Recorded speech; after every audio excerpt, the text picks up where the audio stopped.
¿no? Con la cual se une a través del infundíbulo.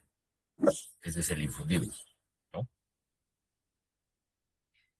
Lo importante del hipotálamo, el hipotálamo es considerado como la glándula más importante del sistema endocrino, ¿ya?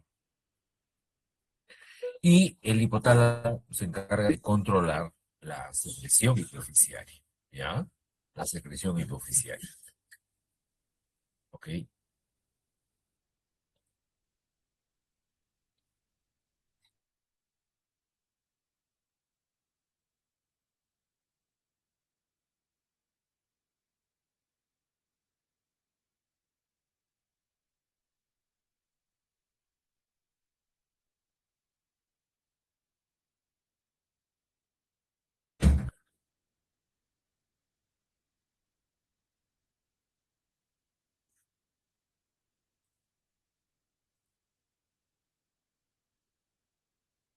Ya, entonces tenemos acá el hipotálamo, ¿no? El hipotálamo, vean ustedes.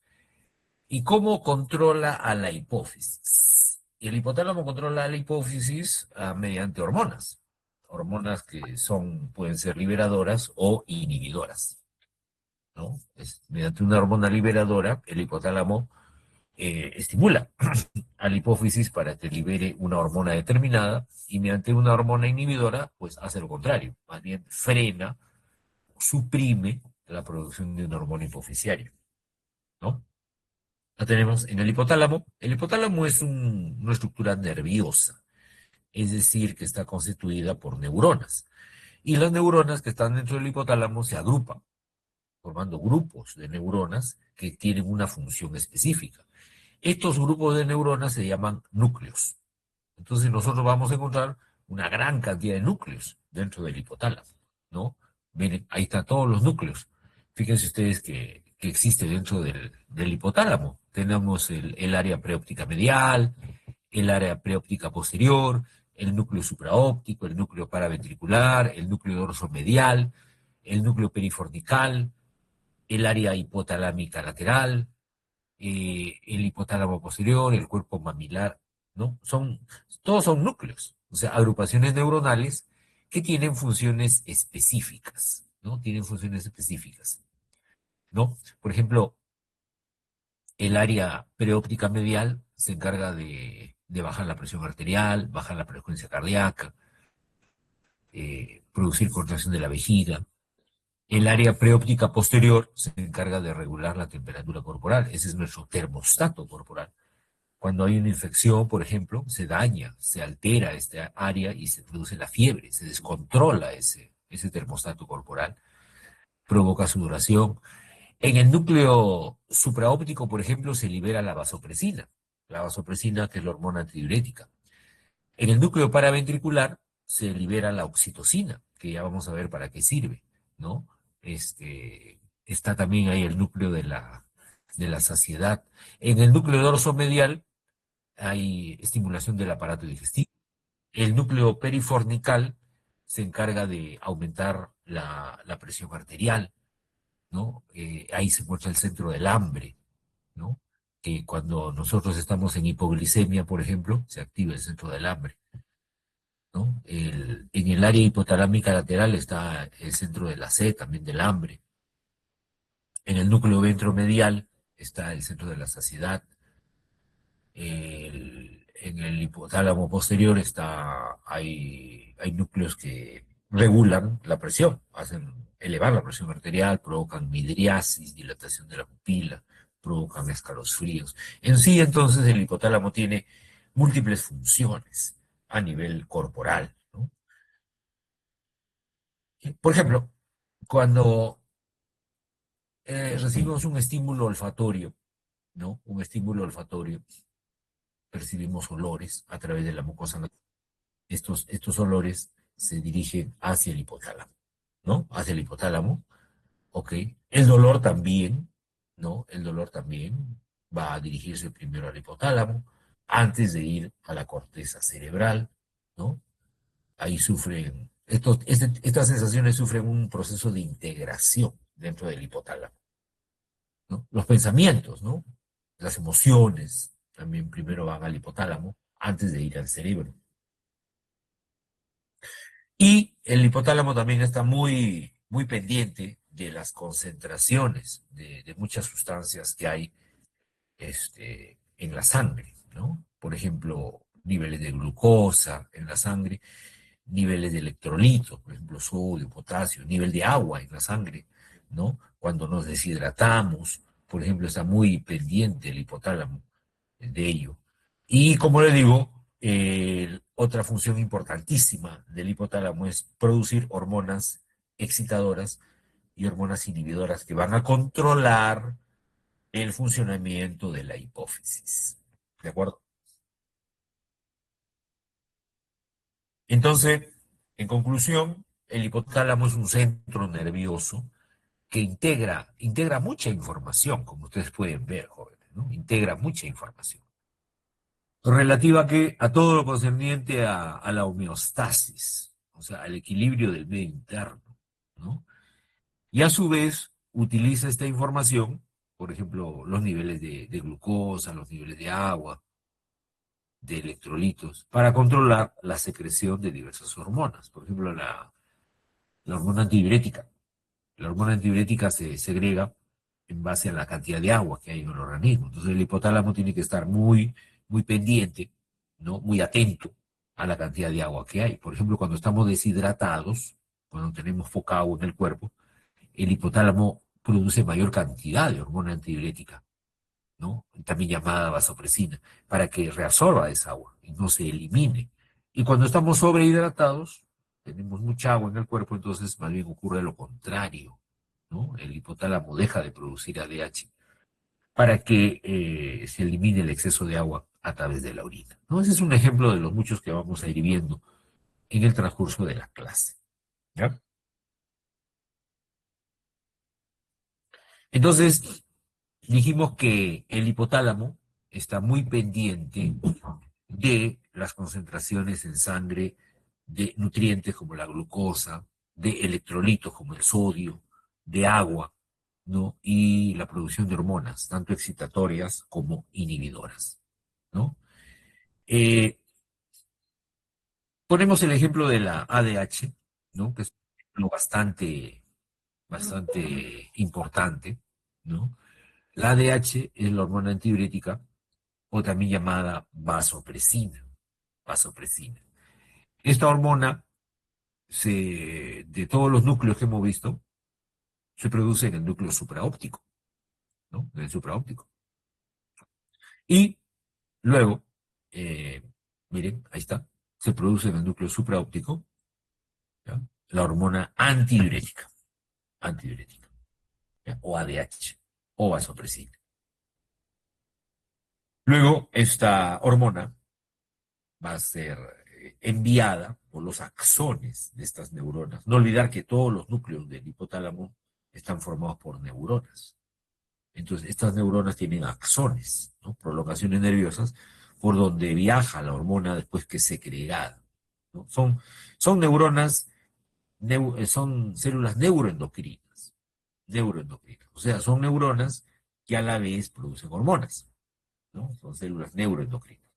Y tienen su prolongación, ¿no? Tienen su prolongación. En este caso, miren, a través de esta prolongación, ¿no? Va a venir la ADH que se produce y llega a la neurohipófisis, que ya luego vamos a estudiarla, ¿no? Y es segregada luego a la sangre.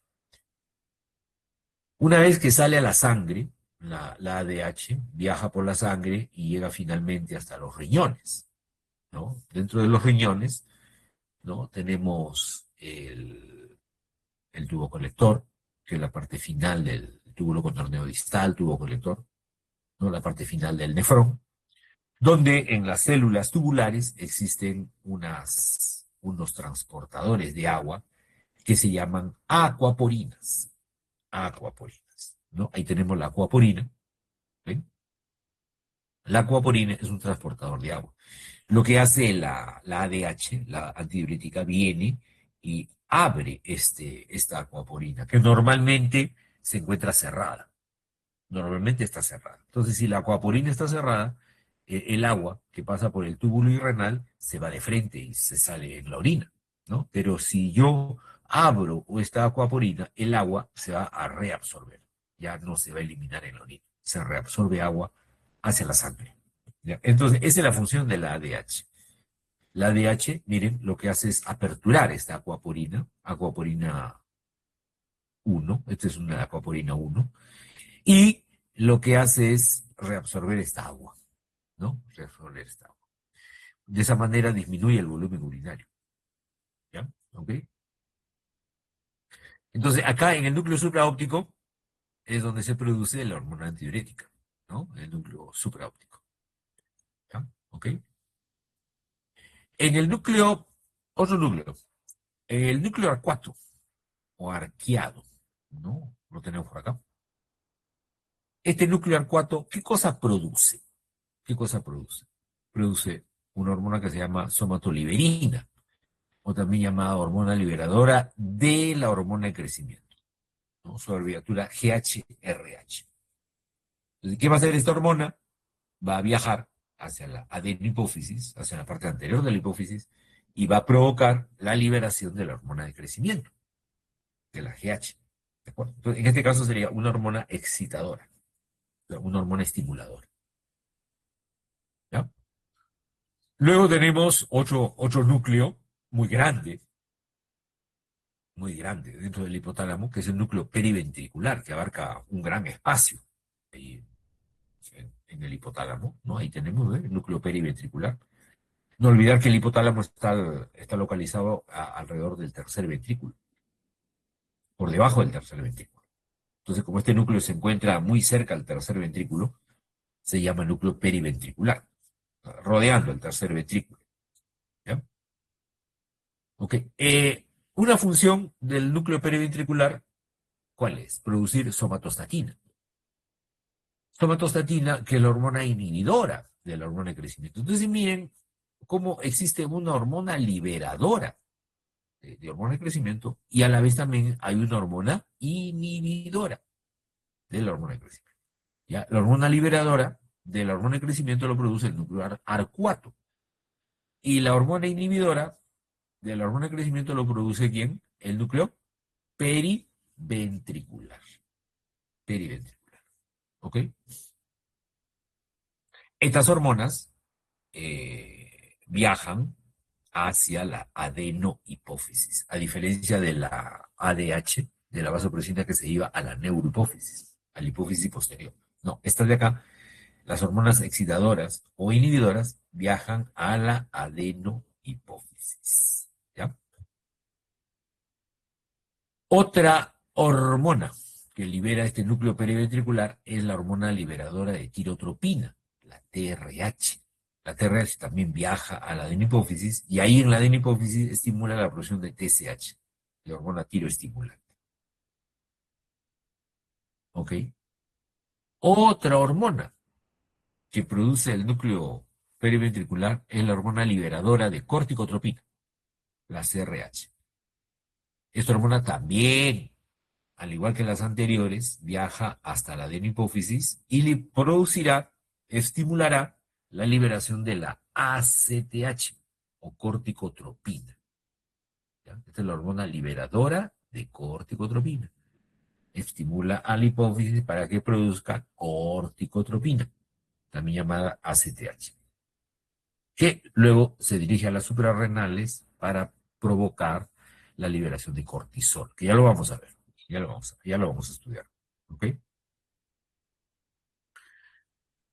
Este, otra hormona, otra hormona que se produce es la hormona liberadora de gonadotrofinas. Hormona liberadora de gonadotrofinas, ¿no? La GNRH. Esta GNRH viaja por viaja por el infundíbulo, llega a la hipófisis anterior y estimula a las células gonadotrópas para que produzcan las gonadotropinas. Las gonadotropinas, ¿cuáles son? La FSH y la LH. Ya vamos a estudiar. Ya vamos a estudiar. ¿Ok?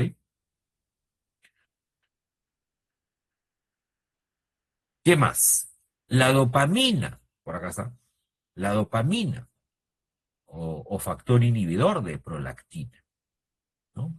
también viaja igualito hacia la adenohipófisis y produce la inhibición de la prolactina.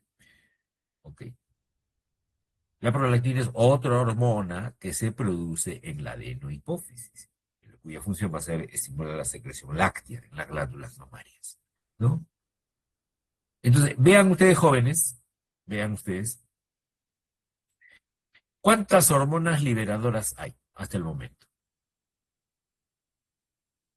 A ver, ¿Cuatro? hormonas liberadoras, ¿cuántas hay hasta el momento? Producidas en el hipotálamo. ¿Cuatro? Cuatro. A ver, contemos. Primero, la hormona liberadora de la hormona de crecimiento.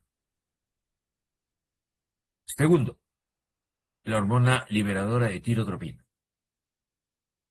Tercero, la hormona liberadora de corticotropina.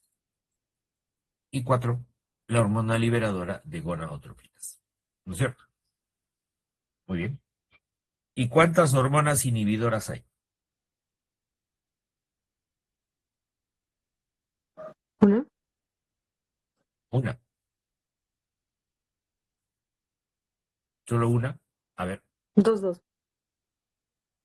dos. Dos hormonas inhibidoras dicen. Vamos a ver. Una es la somatostatina, o también llamada hormona inhibidora de la hormona de crecimiento.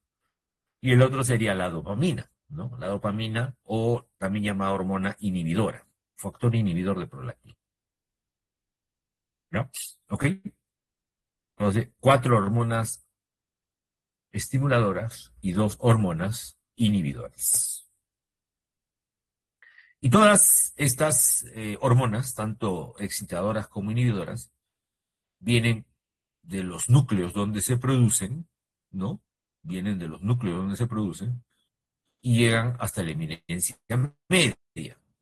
La eminencia media, seguramente ustedes ya han estudiado en anatomía, ¿no? ¿Ya han estudiado en anatomía el sistema endocrino o no? En histología también han estudiado. En anatomía aún no, doctor. Y en histología, ¿ya han visto cortes histológicos de hipotálamo, de hipófisis o no? En la práctica todavía no, doctor. Oh, bueno, ya. Qué raro, ya falta poco para que termine el curso. ¿Qué están viendo en histología ahorita? ¿No están en endocrino? Lo que pasa es que recién vamos a entrar a ese tema, imagino, esta semana junto con la evaluación. Ah, bueno, ya, ok. Bueno, entonces seguimos. Entonces, hemos dicho que todas las hormonas, tanto excitadoras como inhibidoras del hipotálamo, todas vienen por los axones de sus neuronas que lo producen y son descargadas. ¿En dónde? En la eminencia media. ¿De acuerdo? En la eminencia media, que es una dilatación que existe entre el hipotálamo y la hipófisis. ¿Ya? Es como una zona de transición entre el hipotálamo y la hipófisis, que está más abajito. ¿Ya? Ahí está. ¿Ven? Ahí aparece la hipófisis, debajo del hipotálamo. No olvidar que la hipófisis, ya la vamos a estudiar, tiene adenohipófisis, que es la hipófisis anterior, y neurohipófisis, que es la hipófisis posterior. ¿No? Y cuando las hormonas son descargadas acá en la eminencia media, ¿no? De acá de la eminencia media tienen que ir hacia la adenohipófisis. ¿Y cómo llegan hasta la adenohipófisis? A través de un sistema de capilares, un sistema porta, que se llama un sistema porta hipotálamo hipofisiario. ¿Cómo se forma ese sistema porta? A través de la ramificación de arterias. Mira, por ejemplo, acá tenemos la arteria carótida interna, que ustedes ya saben, ¿no? La carótida interna. ¿Por dónde va la carótida interna? Supongo que en anatomía ya lo han visto, ¿no? ¿Por dónde va la carótida interna? Por la cara, por la cabeza, por el cuello. ¿Dónde está la carótida interna? En el tórax. ¿Dónde está? En los brazos.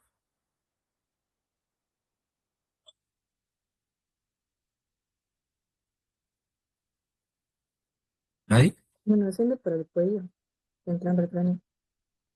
¿Cómo? Asciende al cuello.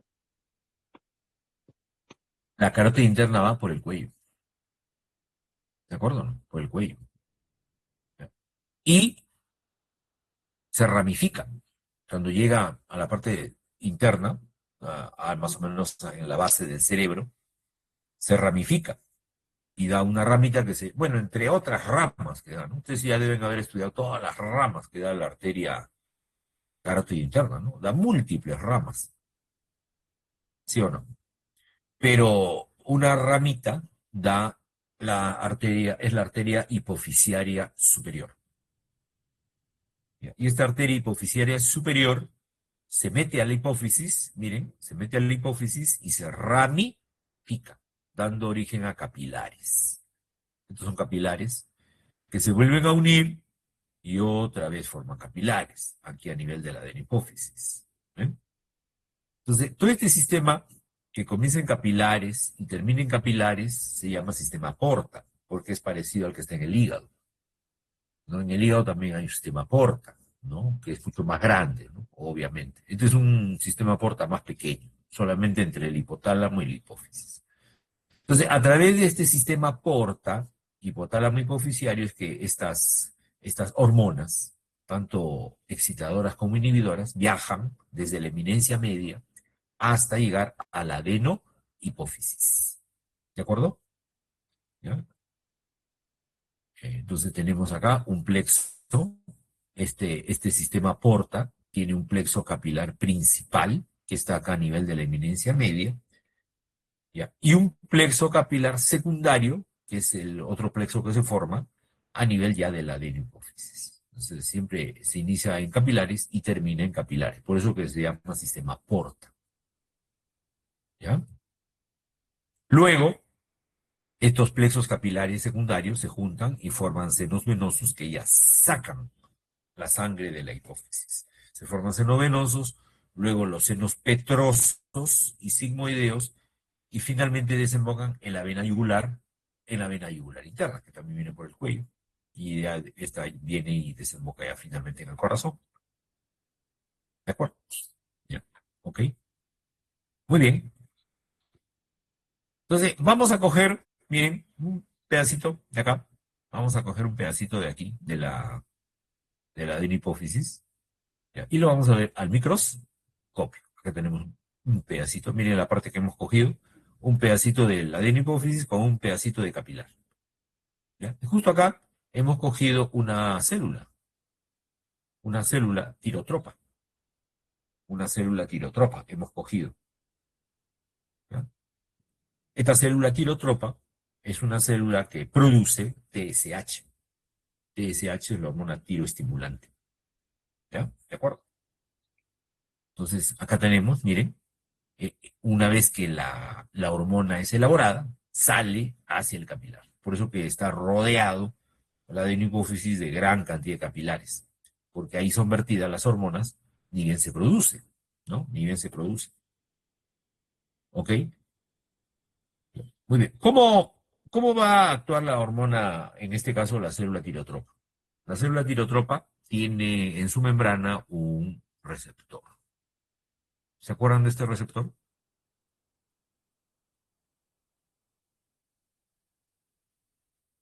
Eso lo vimos en la clase pasada. ¿El de 7 subunidades? No, no. Sí, sí. ¿Perdón? No te escucho bien, Ariana.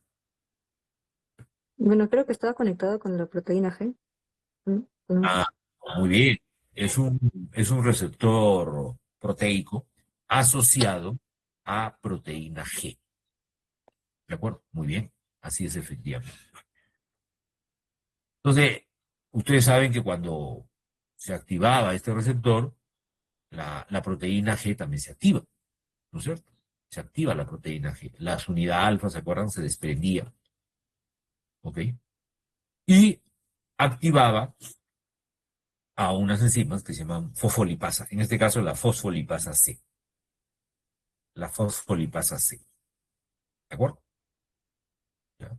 Y también se forma el IP3 como segundo mensajero. El IP3, ¿se acuerdan del IP3? ¿Qué cosa era? Eso lo vimos en la clase pasada. Trifosfato de inositol. Trifosfato de inositol. Muy bien. Trifosfato de inositol, el IP3. ¿No? Muy bien. Y también se libera calcio.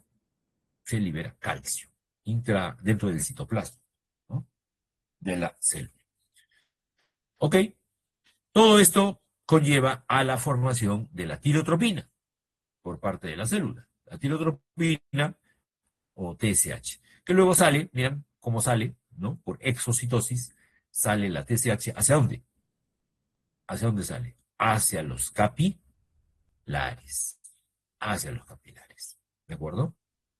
¿Y esto, quién provocó todo esto? La TRH. ¿Qué cosa era la TRH?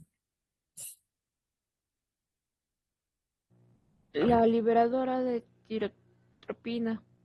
Muy bien, Jimena. La hormona liberadora de tirotropina, TRH. Esta TRH, mira, esta TRH ha venido por las prolongaciones de sus axones, de la neurona que lo producen, se metió por el plexo capilar, llegó la TRH hasta acá, hasta la célula tirotropa, se unió al receptor de TRH, entonces al receptor de TRH, y desencadenó toda esta serie de eventos intracelulares, los cuales estimularon la producción de tirotropina o TSH, hormona tiroestimulante, ¿no? Que luego sale a la circulación. Y ya esta hormona se irá hacia la glándula tiroides. Se irá a la glándula tiroides para estimular su función. ¿Ya? Para estimular su función. ¿Ok? Muy bien, una vez que ya no es necesario producir más TSH, nuevamente la proteína G se vuelve a acoplar al receptor y ya se inactiva la acción de la TRH. ¿Ya? ¿Ok? Luego también tenemos otra arteria, ¿no? La arteria hipofisiaria inferior, que básicamente va hacia la neurohipófisis. O sea, la arteria hipofisiaria superior básicamente irriga todo lo que es la adenohipófisis. La arteria hipofisiaria inferior se va básicamente hacia la neurohipófisis. Eso seguramente en anatomía lo han revisado, ¿no? Pero parece que no. Pero bueno, seguramente lo han revisado. ¿Ves? Igual, llega la arteria hipofisiaria inferior, llega a la neurohipófisis y se ramifica. Y se ramifica, formando capilares también. Hay una red de capilares también en la neurohipófisis. ¿Ya? Y de ahí también, igualito, ¿no? Que en la adenohipófisis se forman senos venosos, senos petrosos, y todos desembocan en la vena yugular interna. La vena yugular interna. ¿Ya? Muy bien. Eh,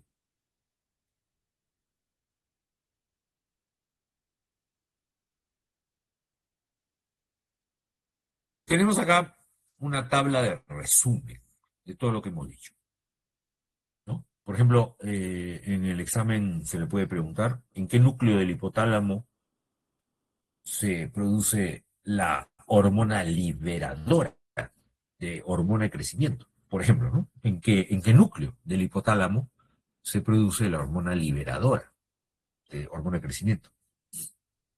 ¿Cuál será la respuesta? Núcleo 4. En el núcleo AR4. Ahí está, ¿ven? En el núcleo AR4. ¿Ya? Función, como es una hormona liberadora, su función es liberar, estimular. ¿A quién? A la hormona de crecimiento, ¿no? ¿Quién produce la hormona de crecimiento?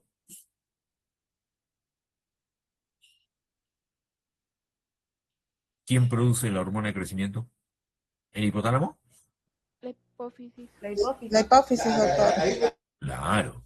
La hormona liberadora de hormona de crecimiento la produce el hipotálamo, pero ya la hormona de crecimiento en sí es producida por la hipófisis, ¿no? Por la hipófisis. Por eso acá dice hormona hipofisiaria. ¿Ya? Hormona hipofisiaria. ¿Ya? Y la hormona de crecimiento luego viene sobre el hígado, actúa sobre el hueso, sobre el músculo, ¿no? Estimulando el crecimiento de los mismos y también la síntesis del IGF-1 en el hígado, que es el factor similar a la insulina de tipo 1, que tiene un efecto mucho más potente, ¿no? Sobre el crecimiento. Ya lo vamos a ver, ya lo vamos a estudiar, ¿no? La somatostatina, ¿quién lo produce? El núcleo periventricular. La somatostatina inhibe la producción de hormona de crecimiento, ¿no? La dopamina inhibe la producción de prolactina, ¿no? Es producida en el núcleo arcuato. Miren, en el núcleo arcuato se produce la hormona liberadora de hormona de crecimiento y también la dopamina, ¿no? En el núcleo periventricular o paraventricular se produce la TRH.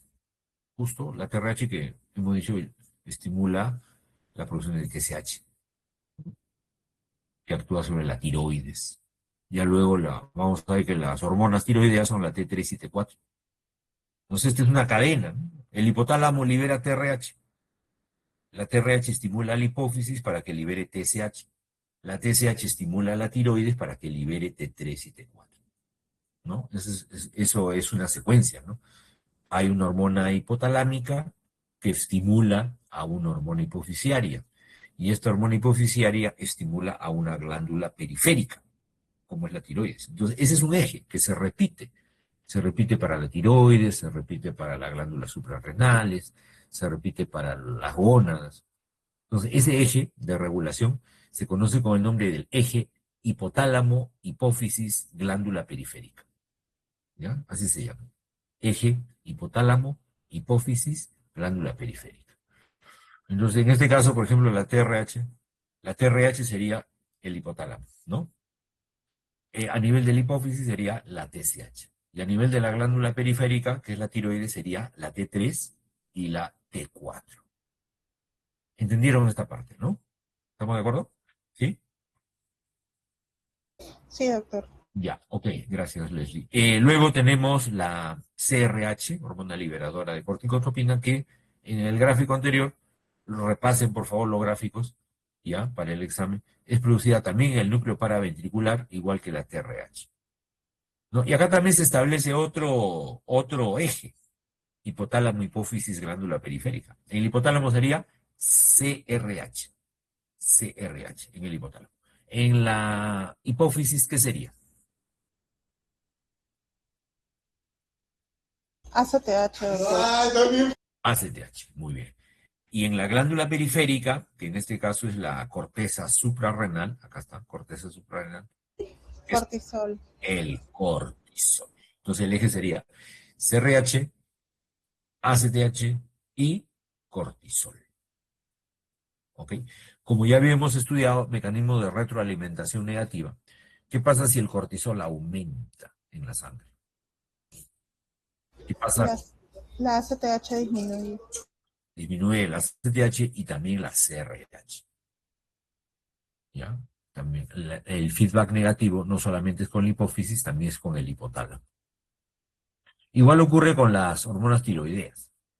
Cuando aumentan la T3 y T4, eso inhibe la producción de TSH en la hipófisis, pero también inhibe la producción de TRH por parte del hipotálamo.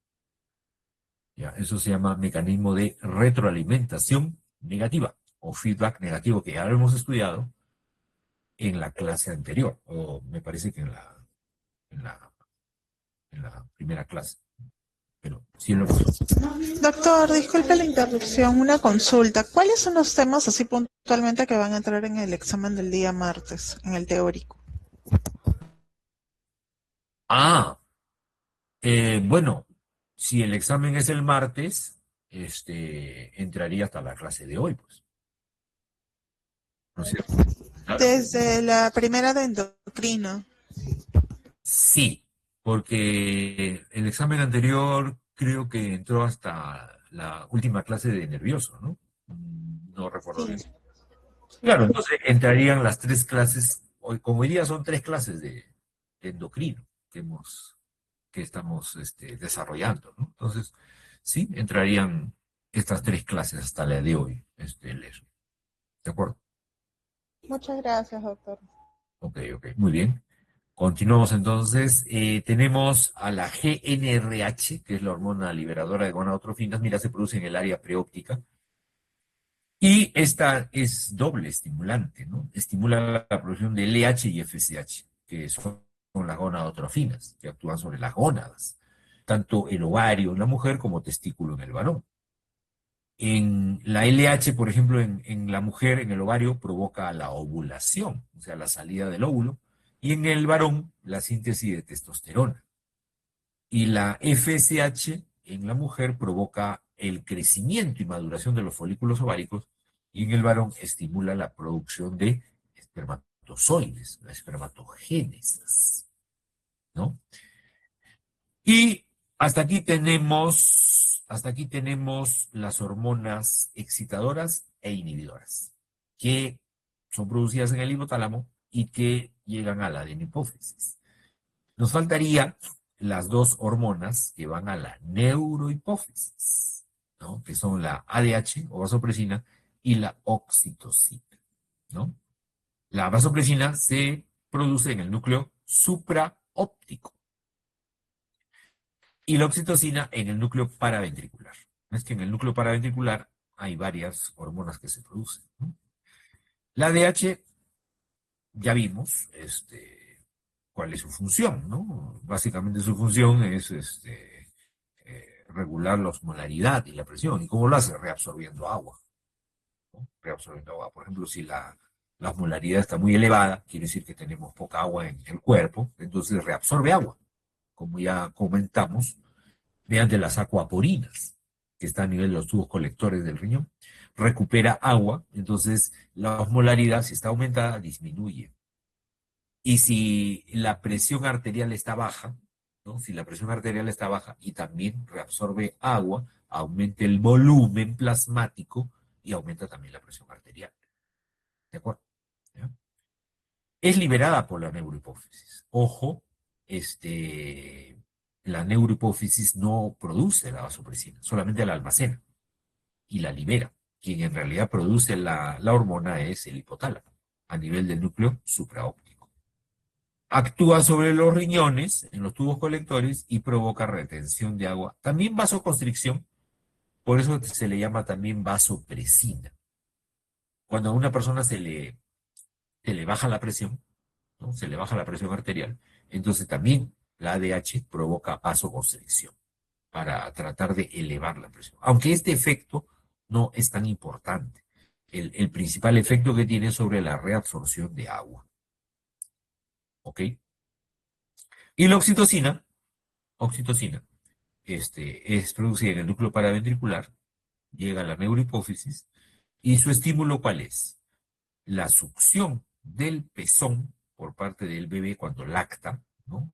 En periodo de lactancia, o la dilatación del cérvix, la dilatación del cuello del útero, cuando la mujer está por dar a luz, ¿ya? Cuando estás por dar a luz.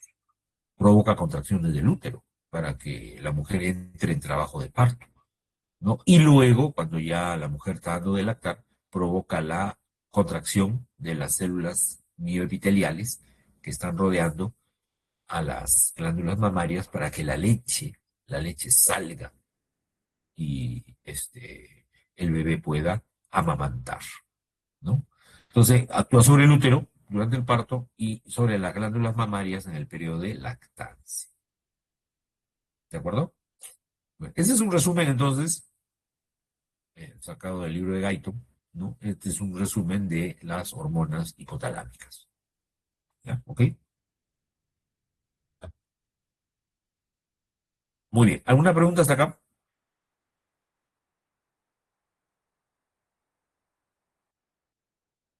No, doctor. Todo claro. Muy bien. Entonces, ahora vamos a pasar. Hemos revisado lo que es el hipotálamo. Ahora vamos a pasar a la hipófisis. ¿Ya? Vamos a pasar a la hipófisis. ¿no? Muy bien. Entonces, la hipófisis ya más o menos la hemos estado estudiando porque está muy relacionada, como ustedes ven, con el hipotálamo, ¿no? Muy relacionada. Prácticamente la hipófisis es controlada por el hipotálamo, ¿no? ¿Dónde se ubica la hipófisis? Ya lo han estudiado en anatomía, seguramente, ¿no? ¿O no? ¿Descansa en la silla turca? ¿De huesos espinoides? Claro, muy bien. La hipófisis, mira, ahí está la hipófisis, ¿no? Debajo del hipotálamo. Y, como tú dices, se encuentra alojada en la silla turca, que es una depresión del hueso esfenoides, ¿no? Del hueso esfenoide. Deben haber visto esto en anatomía, ¿no? ¿Ok? Entonces, el esfenoide, por ejemplo, en su parte anterior tiene la lámina cribosa, por donde pasan las fibras del nervio olfatorio, ¿no? ¿Estamos de acuerdo? Ahí está un acercamiento de la silla turca, ¿no? Cuando hay tumores de la hipófisis, cuando hay tumores de la hipófisis, eh, se produce un agrandamiento de la hipófisis, pero como la hipófisis está limitada acá a la silla turca, que es un hueso, entonces no puede crecer mucho y se va para arriba, crece para arriba la hipófisis, y aquí arriba vamos a ver que se encuentra una estructura que es el quiasma óptico, el quiasma óptico. Entonces, cuando hay tumores de la hipófisis, lo primerito que se presiona es el quiasma óptico y la persona comienza a tener problemas visuales. Entonces, es un primer síntoma cuando hay tumores de la hipófisis, que el paciente tiene problemas visuales. ¿Ok? Bueno, ¿cuánto mide la hipófisis? 1 centímetro, ¿no? 1 centímetro. Es pequeña, ¿no? ¿Y pesa cuánto? 1 gramo. 1 gramo, imagínate. Es una glándula sumamente pequeña, pero muy importante, ya que libera una gran cantidad de hormonas que regulan diversas actividades del cuerpo. Es una de las glándulas que más hormonas produce, ¿no? ¿Ok? También se le llama glándula pituitaria, ¿no? ¿Ha escuchado hablar? La glándula pituitaria es la hipófisis, ¿ya? Pesa hasta 1 gramo, ¿ok? Y el tallo hipofisiario es el que une. ¿Qué cosa une el tallo hipofisiario? Une a la hipófisis, comunica a la hipófisis ¿con quién? Con lo que está arriba. ¿Qué cosa está arriba de la hipófisis? El hipotálamo. El hipotálamo, pues lo acabamos de ver, ¿no? Lo acabamos de ver. El hipotálamo está por encima. Y se comunica con la hipófisis a través del tallo hipofisiario o infundíbulo, también se llama. No, infundíbulo. Ahí está la eminencia media, ¿no? ¿De acuerdo? Bueno, entonces la hipófisis se divide en dos partes. El lóbulo anterior de la hipófisis, o adenohipófisis, y el lóbulo posterior, o neurohipófisis. También hay un lóbulo intermedio, pero que en el ser humano está involucionado, no tiene función, no tiene función. Bueno, entonces el lóbulo anterior, o adenohipófisis, es totalmente distinto a la neurohipófisis. Contiene células diferentes, produce hormonas diferentes y tienen origen diferente. Tienen origen diferente. Es como si fueran dos glándulas totalmente diferentes, solamente que están juntas. Están juntas ahí, pero pareciera que es una sola, pero en realidad son como si fueran dos glándulas diferentes. ¿De acuerdo? Su desarrollo embriológico es diferente. Miren, ¿cómo se forman? Eh, a partir del ectodermo, ¿se acuerdan de las capas? ¿Y ustedes ya llevaron embriología o no? ¿O todavía no llevó embriología? Sí, doctor, ya llevamos. Ya llevaron. Entonces se acuerdan de las 3 capas germinativas, ¿no? ¿O no? ¿No les han enseñado? Sí, doctor. El ectodermo, el mesodermo y el endodermo, ¿sí o no? ¿Ok? En el ectodermo, por ejemplo, se forma una dilatación que se llama la bolsa de Rathke del ectodermo, ¿no? Ahí está, la bolsa de Rathke. Es una dilatación, ¿no? Que luego, mira, se engloba, se suelta, y esto va a constituir a la adenohipófisis. Y del neuroectodermo sale una prolongación. Sale una prolongación que también va a formar a la neurohipófisis. Entonces, la neurohipófisis se forma del neuroectodermo y la adenohipófisis se forma a partir de la bolsa de Rathke, que es una dilatación del ectodermo. ¿Eh? Así se forman las dos partes de la hipófisis. ¿De acuerdo? Tienen entonces origen diferente, origen embriológico diferente, producen hormonas diferentes, regulación también diferente. ¿Ya? ¿Ok? No hay comunicación entre ellas. No hay comunicación entre ellas. Están totalmente separadas. ¿Ya? Bueno, vamos a ver primeramente las hormonas de la adenohipófisis, ¿no? Lóbulo anterior. Vamos a ver. Y vamos a echar un vistazo. Vamos a echar un vistazo a...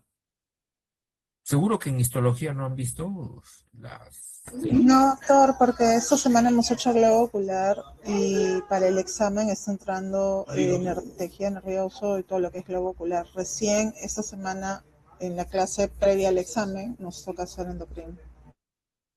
Ay, ay, bueno. Bueno, entonces cuando ustedes vean los cortes histológicos de... Ahí va a ser interesante porque cuando los hagan ver cortes histológicos de hipófisis, de adenohipófisis, van a ver que dentro de la adenohipófisis hay pues muchísimos tipos celulares. Ahí le van a enseñar cómo distinguirlos. Hay células acidófilas, basófilas, ¿no? Entonces acá, por ejemplo, si queremos graficarlo, ustedes ya lo van a ver en vivo y en directo, ¿no? Cuando lleven histología. Pero, por ejemplo, hay células somatotropas que van a constituir del 30 al 40% del total de células de la adenohipófisis. ¿Ya? Hay células tirotropas. Justo habíamos mencionado algo, ¿no? En- en la, en la clase de hipotálamo habíamos mencionado algo de las células tirotropas, ¿se acuerdan? ¿Qué cosa producían las células tirotropas? TRH, No, TSH. Las células tirotropas producen TSH, hormona tirotropina. Reciben el estímulo, sí, de la TRH. Reciben el estímulo de la TRH que viene del hipotálamo. ¿Se acuerdan? ¿Ok? Y estas células tirotropas son escasas, mira, solamente 3 al 4% de todas las células de la adenohipófisis. Después tenemos las células gonadotropas, que son del 3 al 4%, también no son muy abundantes. Tenemos las células corticotropas, que constituyen un 20%, ¿ok? Y tenemos las células lactotropas, que también son del 3 al 4%, ¿no? Entonces, me pueden preguntar en el examen cuáles son las células más abundantes de la adenohipófisis. ¿Cuál será? las somatotropas, doctor. Claro, muy bien. Las células más abundantes de la adenohipófisis son las células somatotropas. ¿Ok? Y se llaman somatotropas, ¿por qué? ¿Por qué se llaman somatotropas? Porque producen somatotropina, que es la hormona del crecimiento, o GH, ¿no? ¿De acuerdo? Las hormonas tirotropas, ¿qué cosa producirán? TSH, doctor. TSH, o sea, tirotropina. Muy bien. Las gonadotropas, ¿qué producirán? Una Gon otra. ¿Ah? ¿Perdón? Gonadotropina. Gonadotropinas. Una de ellas es la LH. Eran dos, ¿no? La gonadotropina, ¿se acuerdan? LH y FSH, doctor. Muy bien. La LH, hormona luteinizante, y la FSH, hormona folículo estimulante. Esas son las gonadotropinas, ¿no? Muy bien. Las células lactotropas, ¿qué cosa producirán?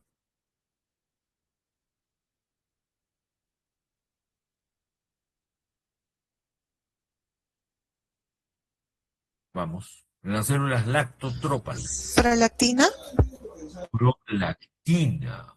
Ay, chipa, me equivoqué. Las células corticotropas. Las células corticotropas, ¿qué cosa producen?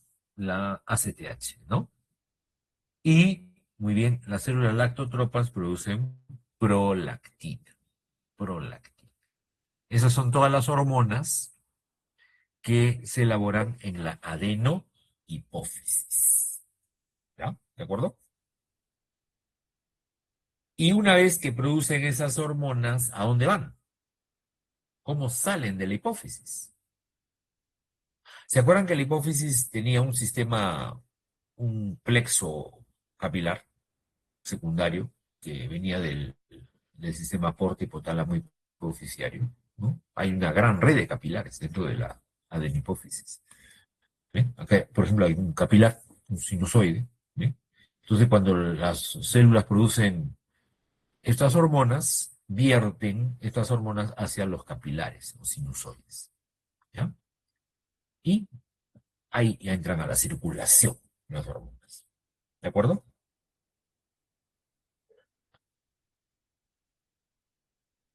Muy bien. Cuando ustedes en histología reconozcan las células, por ejemplo, las células somatotrofas son acidófilas. Son acidófilas. ¿Qué significa eso? Ahora estamos señalando. Las células somatotrofas tienen característica de ser células acidófilas. ¿Qué significa eso? que van a tener una coloración más rosada, más, un poco más clara tal vez. Bueno, claro, o sea, acidófilas significa que captan colorantes ácidos, ¿no? En histología utilizan colorantes ácidos y básicos, ¿no? Como la coloración HE, por ejemplo, ¿no? Hematoxilina, eosina, ¿no? Seguramente han visto esa coloración en histología, ¿o no? Sí, doctor. Claro, claro, claro. Entonces, hematoxilina es un colorante ácido y eosina es un colorante básico. Entonces, por ejemplo, las células somatotrofas captarán la hematoxilina. Por eso se llaman acidófilas. Captan colorantes ácidos. Y se tiñen, las células que captan colorantes ácidos tienen un color rosadito, ¿no? Efectivamente, un color rosado, un color medio fucsia, ¿no? En algunos casos, ¿ya? Ok, entonces, por eso yo les preguntaba, ¿no? Si ya habían, visto hipófisis en histología, pero bueno, seguramente la próxima semana lo van a ver, ¿ya? Ok, y van a reconocer las células somatotrofas porque son bien rosaditas, ¿ya? Bien rosaditas. Ok, bueno, y luego veamos un poco el lóbulo posterior, ¿no? Lóbulo posterior o neurohipófisis, ¿no? ¿Cuántas hormonas se producen en la neurohipófisis? Dos, la vasopresina y la oxitocina. Ya, falso, falso. En la neurohipófisis no Calma. se produce ninguna hormona, ¿no? No se produce ninguna hormona. ¿Estamos de acuerdo o no? ¿Ah? Sí, creo que se almacenaba la antidiurética. Claro, ya lo hemos visto en la clase anterior del hipotálamo, la que hemos tenido hace unos minutos. Hemos dicho que la oxitocina y la ADH se liberan en el hipotálamo, se producen en el hipotálamo. Y luego vienen a la neurohipófisis y ahí solamente se almacenan. Solamente se almacenan. La neurohipófisis, entonces, pregunta examen, ahí siempre cae, ¿no? ¿Cuántas hormonas se producen en la neurohipófisis? Todos dicen oxitocina y ADH, pero no, ahí no se producen esas hormonas, solamente se almacenan, solamente se almacenan. ¿Ya? ¿Ok, jóvenes? Tengan cuidado. Bueno, entonces recordamos un poquito para que no se olviden, en el hipotálamo, acuérdense, en el hipotálamo, que lo hemos visto hace unos minutos, el núcleo supraóptico, ¿qué cosa producía? ADH y oxitocina. La ADH y la oxitocina, ¿no es cierto? ¿Mm? No, solamente la ADH. La oxitocina es en el núcleo paraventricular. Así es, la oxitocina es en el núcleo paraventricular, correcto. Entonces, en el núcleo supraóptico, ¿qué cosa se produce? ADH. ADH, solamente ADH, o vasopresina, ¿no es cierto? Y en el núcleo paraventricular, la oxitocina, la oxitocina, ¿ya? ¿Ok? Entonces, ahí está, ¿ve? Cada una produce su hormona y luego vienen, como ya les expliqué, por axones de estas células neuroendocrinas. En este caso ya no se quedan en la eminencia media. Para el caso de la adenipófisis, los axones se quedaban en la eminencia media, ¿se acuerdan? Acá no. Estos axones ya vienen hasta la neurohipófisis. Y ahí descargan la ADH y la oxitocina. ¿Ok? Entonces, acá vemos más grandecito esta parte final de las terminaciones nerviosas, de estas neuronas, de los núcleos del hipotálamo. Lo vemos un poquito más grande. ¿Ya? Y en la neurohipófisis también hay capilares. También hay capilares, así como hay en la adenopófisis, ¿no? Entonces, mira lo que va a ocurrir. La hormona antidiurética, observa, la hormona antidiurética es producida acá, mira, en el núcleo supraóptico. ¿Se está viendo bien las diapositivas, jóvenes, o creo que no se ven bien? Sí, Sí sí, se ve, doctor. Sí se ve. Ya, tienen que prestar atención nomás, ¿ya? Tienen que prestar atención a lo que va apareciendo, en la diapositiva, ¿ya? Entonces acá tenemos, mira, la hormona antidiurética que se produce en el núcleo supraóptico y la oxitocina, ahí está, la oxitocina en el núcleo paraventricular. Estas dos hormonas estas dos hormonas van a venir al lóbulo posterior, llegan a estas terminaciones nerviosas y luego de ahí van a pasar hacia los capilares. Se van a almacenar, en estas terminaciones nerviosas y hasta que el organismo lo necesite. Cuando el organismo lo necesita, eh, y advierten estas hormonas almacenadas hacia la sangre. ¿De acuerdo? ¿Ya? Entonces, por eso le decía que en la neurohipófisis no se producen estas hormonas, solamente se almacenan. ¿Ya? Solamente se almacenan. ¿Ok?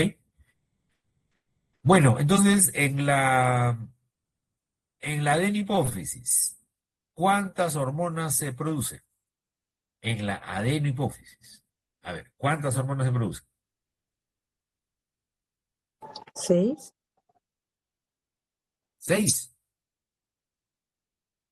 A ver, vamos a ver. ¿Cuáles son? Primero, la hormona de crecimiento. Muy bien. Segundo, la prolactina. Tercero, la hormona tiroestimulante, TSH. 4, ACTH, corticotropina. 5, hormona luteinizante, LH. Y 6, hormona folículo estimulante, FSH. Muy bien, entonces en la adenipófisis se producen 6 hormonas, ¿no? Y en la neurohipófisis, ¿cuántas hormonas se producen? Ninguna. Ninguna, doctor. Solo se almacenan. Muy bien, muy bien. Muy bien, así es, ¿no? No se vayan a confundir. En la neurohipófisis no se produce ninguna hormona. Solamente se almacenan estas dos que aparecen acá, la vasopresina o ADH y la oxitocina. ¿Ya? ¿Ok? Ahí tenemos la hormona de crecimiento, bueno, actúa sobre el hígado, sobre el tejido óseo, los músculos. Sobre el hígado, estimula la producción de IGF-1, que es el factor estimulador similar a la insulina. ¿Cómo se regula la hormona de crecimiento?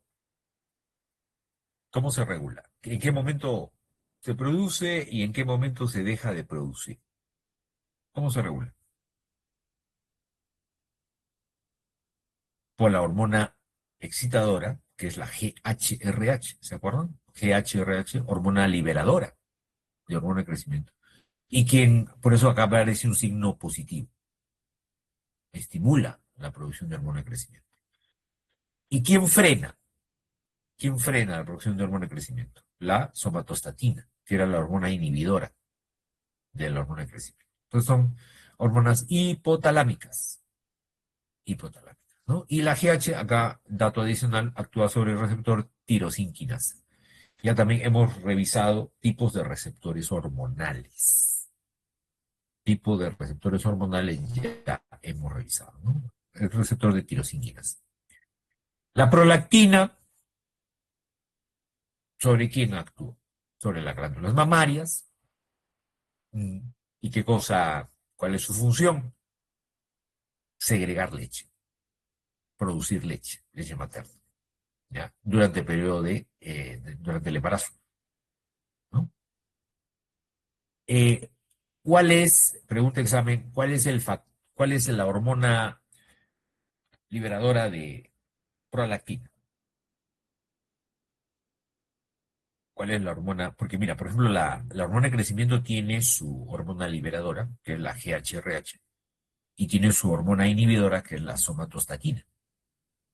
Entonces quiero que me digas cuál sería la hormona liberadora de prolactina. No existe la liberadora de prolactina. Ajá. Muy bien, Jimena, muy bien, excelente. No existe hormona liberadora de prolactina. Muy bien, muy bien. Solamente tiene hormona inhibidora. Por eso acá figura un signo menos.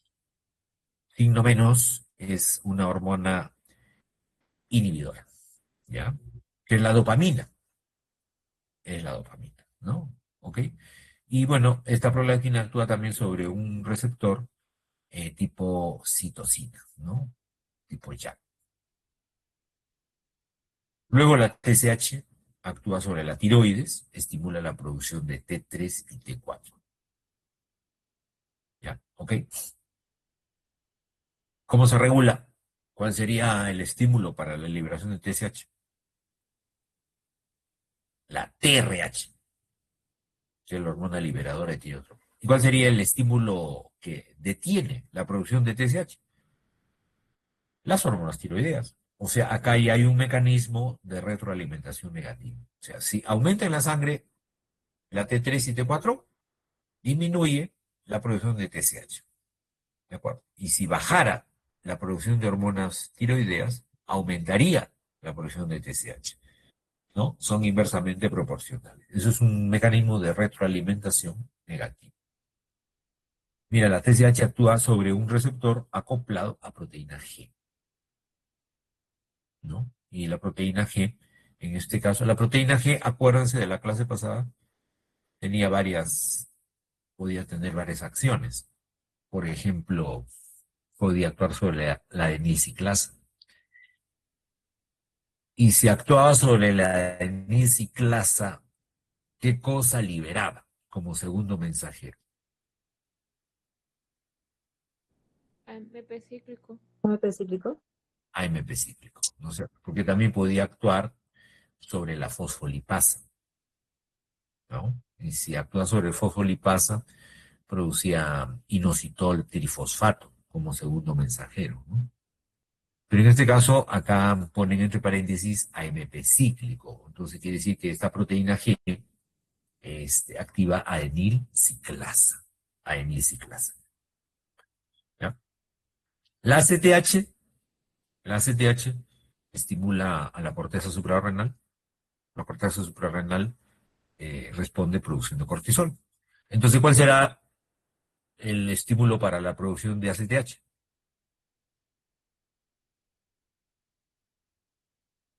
¿Cuál es el La, estímulo para la de ACTH? liberadora de corticotropinas. La hormona liberadora de corticotropina, o sea, la CRH. ¿Y cuál sería el estímulo inhibidor de la producción de ACTH? El cortisol. El cortisol. Por un mecanismo de retroalimentación negativo. O sea, sube el cortisol. Si sube el cortisol mucho en la sangre, se frena la producción de ACTH. ¿No? Porque ya hay mucho cortisol. Ya no se requiere más. ¿No es cierto? Y cuando baja el cortisol, cuando baja por debajo de valores normales, entonces ahí más bien se estimula la producción de ACTH. ¿No? Es un mecanismo de retroalimentación negativo. También actúa la ACTH sobre receptores acoplados a proteína G que activan adenilciclasa. La LH y la FSH, ¿no? La LH, la luteinizante, la FSH, la hormona folículo estimulante. Actúan sobre gónadas, por eso se llaman gonadotropinas. En la mujer, la LH, hemos dicho, produce la ovulación, y en el varón, la síntesis de testosterona. ¿Cuál es el estímulo para la liberación de LH? Hormona liberadora de gonadotropina. Ajá, la hormona liberadora de gonadotrofinas, la GnRH.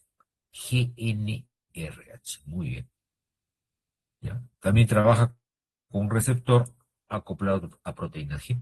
Y la FSH provoca en los ovarios maduración de los folículos y en el varón la producción de espermatozoides. ¿Cuál es el estímulo para la liberación de FSH?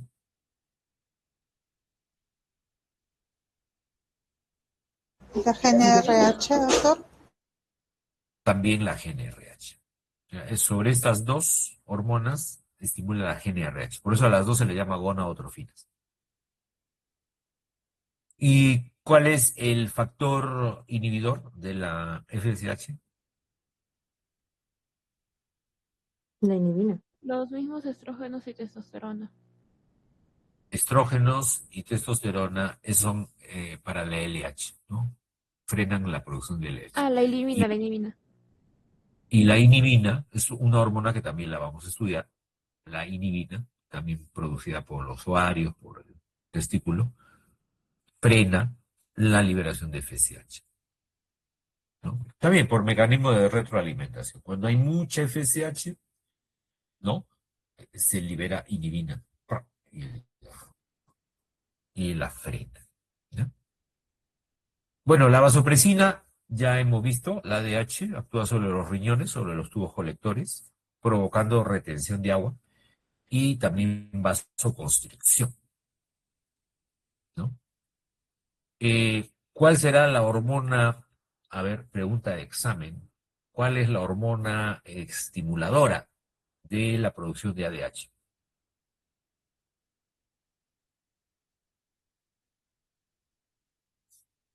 No hay, se estimula por la disminución de los osmolaridad, por los cambios en los cambios de la osmolaridad y la presión arterial.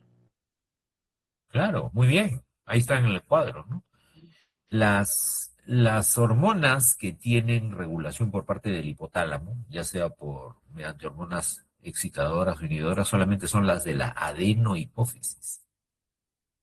Las hormonas de la neurohipófisis, ADH y oxitocina, no se manejan por hormonas reguladoras o inhibidoras. Ya es pregunta de examen. Ya, no, las hormonas de la neurohipófisis no se regulan mediante hormonas excitadoras o inhibidoras. Tienen otros mecanismos de regulación. Por ejemplo, la ADH, como dice Jimena, la ADH se regula por la osmolaridad plasmática o por el nivel de presión arterial que tenemos. Si se te baja la presión, se estimula la producción de ADH. Si se te sube la osmolaridad plasmática, estimula la producción de ADH. Y lo contrario sería que baje la osmolaridad, ¿no? Baja la osmolaridad, entonces se frena la producción de FSH, de ADH, perdón, de ADH, ¿ok? Actúa sobre el receptor B1 cuando provoca vasoconstricción y actúa sobre el receptor B2 cuando provoca reabsorción de agua, receptor de vasopresina. Se llama B de vasopresina, B1 y B2. Y la oxitocina, ya hemos dicho que actúa sobre el útero cuando la mujer está dando a luz, provoca las contracciones del útero, y sobre la glándula mamaria para que salga la leche durante la lactancia, ¿no? ¿Y cuál sería el estímulo para la producción de oxitocina cuando la mujer está dando a luz? Es la dilatación del cuello del útero, ¿no? La distensión del cuello del útero. Y cuando la mujer da de lactar, el estímulo es la succión del pezón por parte del bebé. Entonces, esta succión libera oxitocina y la oxitocina actúa sobre unas células mioepiteliales que están rodeando los acines mamarios. ¿Eso han visto en histología? Glándula mamaria, ¿han visto en histología? No, profesor. Todavía, doctor. Hoy no ven nada ustedes. ¿Cómo Que no van a ver? doctor, es que Fisio está más adelantado que Histo y Anato, pues yo. Sí, Sí, estamos terminando el curso, ya estamos terminando el curso. pero 3 semanas son 3 semanas, pues doctor. Es semana 15, profe. Claro, todavía falta, todavía hay tiempo, doctor, usted ya nos quiere despachar. Esta semana vimos globo ocular en histología. Claro, en Anato todavía estamos con pares craneales, la vía visual. Están medio atrasados. Bueno, No, es que usted está bien adelantado, por favor. ¿sí, no? Sí. No. Estamos siguiendo el contenido del Anatomía cielo. vimos músculos más que nada. Y recién estamos terminando la anatomía. Ah, Y en histología vimos también músculo. Y Anato oficismo. estamos todavía con vestíbulo coclear, parocho, la vía visual y todas esas cositas. Esta semana por lo menos. Bueno. Bueno, si ustedes ven glándula mamaria, seguro en endocrino entonces van a ver en histología cortes de Creo que glándula. con usted empezamos la semana, más bien creo. Usted es el que está marcando la pauta para endocrino. Bueno, ya bueno, está bien, también no hay problema. Cuando vean entonces cortes histológicos de glándula mamaria, van a ver ustedes los acines mamarios, donde se produce la leche, y alrededor de los acines mamarios hay unas células mioepiteliales. Esas células mioepiteliales son las que están estimuladas por la oxitocina. Entonces, la oxitocina hace que se contraiga esas células mioepiteliales y esas células mioepiteliales, por decir, ordeñan, ¿no? Se contraen y oprimen al acine mamario para que la leche salga por los conductos galactóforos, se llama, conductos galactóforos de la glándula mamaria. Bueno, eso ya, entonces seguramente lo van a ver, ¿ya? Bueno, la oxitocina actúa sobre receptores también acoplados a proteína G, pero que tienen como segundo mensajero calcio. Calcio, ¿no? Ok, y terminamos con la hipófisis. A ver, ¿alguna pregunta sobre la hipófisis? ¿Mm? La hipófisis está terminando conmigo, doctor. Ah, bueno, de repente se marean ustedes tantas hormonas, les recomiendo que revisen las tablas de resumen, tanto del hipotálamo como de la hipófisis, porque ahí está todo lo que hemos, ¿no? En estas tablitas hay una tabla para el hipotálamo y hay otra tabla como esta para la hipófisis. Por favor, estudienlo bien. Estas tablas han sido extraídas del Guyton. Todos estos datos son del Guyton, así que también ustedes pueden revisar el Guyton para que repasen estos datos y otros datos más, ¿no? Otros datos más complementarios, ¿no? Si quieren profundizar en el tema. ¿De acuerdo? Ok. Entonces, Si no hay más preguntas sobre la hipófisis, entonces vamos avanzando y vamos a ver ahora la tiroides. Vamos a ver la tiroides. ¿Ya? Bueno, avanzamos hasta donde podamos, ¿no? Porque la tiroides también es... Yo creo que sí terminamos tiroides hoy día. Vamos a ver.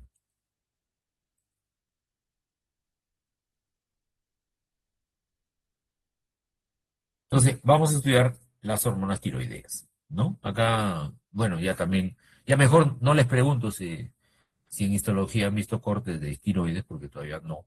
Entonces, cuando ustedes vean la corte En histológico, realidad sí vimos un corte de tiroides. ¿así? ¡Qué Pero se milagro! está Sí, refiriendo a la práctica, no a la teoría, porque en la teoría la doctora ya lo mencionó, pero no hemos visto ninguna lámina en el microscopio, ni tampoco sí tenemos vimos en el trabajo. epitelio cúbico, que Claro. el epitelio cúbico simple. Claro, pero cuando tú ves la estructura de la tiroides, o sea, es más allá del epitelio, tienes que ver todo cómo se estructura en menor y en mayor aumento y va más allá de su recubrimiento, ¿no? Ajá. Claro, una cosa es verlo así en una figura, en un gráfico, y otra cosa es verlo pues en vivo, ¿no? En un corte histológico, ¿no? Pero en sí la estructura de la tiroides es inconfundible, ¿no? Es inconfundible. A ti te ponen un corte histológico de tiroides y ya al toque reconoce que es tiroides, por la presencia de estos coloides tiroideos, ¿no? Estos coloides tiroideos que están revestidos por, como dice Jimena, por un epitelio simple cúbico, ¿no? Que son las células tiroideas, ¿no? Y estos son los folículos tiroideos, ¿no? Todas estas estructuras ovoides, meacirculares, que contienen coloide tiroideo, son los folículos tiroideos. Por eso que las células tiroideas también se llaman células foliculares, ¿no? Estas células cúbicas se llaman células foliculares. Y por fuera de los folículos hay unas células que llaman células C, que van a producir una hormona calcitonina, que todavía no lo vamos a estudiar. Porque a pesar de que estas células C están dentro de la tiroides, producen una hormona que no tiene nada que ver con las hormonas tiroideas. Tienen otra función sobre el metabolismo del calcio. Entonces eso lo vamos a ver después. Más se relaciona con las paratiroides, que ya vamos a estudiar. ¿Ya? ¿Ok? Y bueno, también hay gran cantidad de capilares, ¿no? Capilares dentro de la glándula tiroides, hacia donde salen pues las hormonas tiroideas. ¿De acuerdo? ¿Ya? Muy bien. Entonces, ¿se acuerdan de esto? De esa tabla de resumen. Esta es la tabla de resumen de las hormonas hipotalámicas. Acá teníamos la GNRH, la GHRH, la hormona inhibidora de hormona de crecimiento, somatostatina, la TRH. Eh, para el caso de la glándula tiroides, ¿cuál sería la hormona del hipotálamo que se relaciona con la tiroides? ¿Cuál sería? La TRH, doctor. La TRH, la hormona liberadora de tirotropina. Mira, ¿ves? Es un péptido, la TRH es un péptido de solamente 3 aminoácidos. 3 aminoácidos nomás tiene la TRH. Es un tripéptido. Muy pequeñito, muy pequeñito. Y su función es estimular a las células de la hipófisis, a las células tirotropas, ¿no es cierto? A las células tirotropas. Y las células tirotropas responden produciendo hormona estimulante de la tiroides, TSH o tirotropina. La TSH es una glucoproteína que tiene 2 unidades, ¿no? Una alfa de 82 aminoácidos y una beta de 112 aminoácidos. ¿Qué diferencia, no? Entonces, en total, ¿cuántos aminoácidos tiene la TSH? En total, ¿cuántos aminoácidos tendrá la TSH? Tendrá 100, 194. 191. 194 aminoácidos, ¿no? ¿Qué diferencia con la TRH? La TRH solo tiene 3. Así es, ¿eh? Fíjate, qué curioso, ¿no? La TRH solo tiene 3 aminoácidos, sumamente pequeña. Y la TSH ya tiene, pues, 194 aminoácidos. Y es una proteína mucho más grande. Pero eso no es problema. O sea, el hecho de que una proteína sea más grande, más pequeña, no tiene es solamente un dato, porque lo que interesa es la función que tiene, ¿no? La función que tiene. En este caso, la TSH, ¿qué hace? Estimula la producción de hormonas tiroideas. Por parte, ¿quién produce las hormonas tiroideas?